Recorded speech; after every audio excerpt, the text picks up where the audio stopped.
Well, thank you, Mr. President. I think what we're dealing with here is a triumph, is it not, of hope over experience. You're talking about things which aren't the problem. The problem that we have is a flawed banking system, a fractional reserve banking system, where bankers can lend money that they don't have. And if you go back in time to the United States in the 1850s, that was a capital offence. You could hang for that. Now we have this extraordinary situation where we've had regulation, lots of regulation. It's been the wrong sort of regulation, hasn't it? And so we've had another disaster. And none of this is actually going to save us from another disaster down the line. It's bound to happen because we haven't addressed the real problems, and that is your fractional reserve banking system. We must have a commodity bank on the one hand, and an investment bank on the other hand.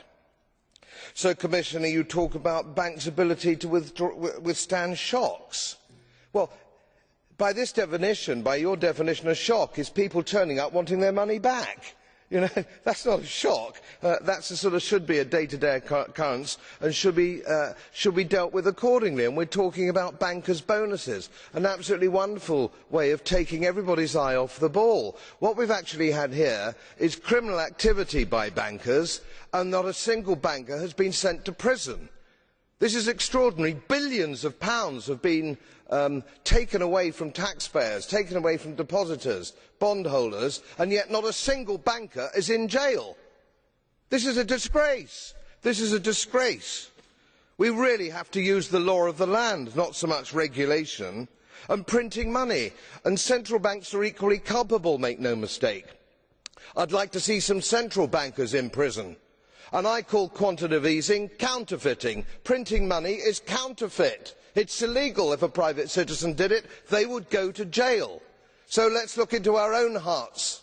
The very unpleasant arrangements that politicians, bureaucrats and central bankers have between themselves at the expense of the taxpayer. Let's end it, and let's end it now.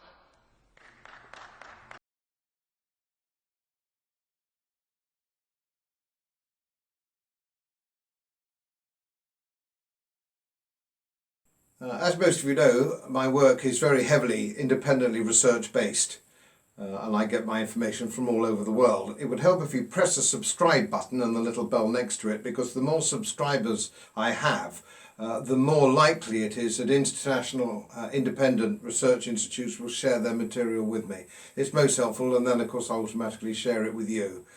So surprise, won't cost you anything. Thank you very much.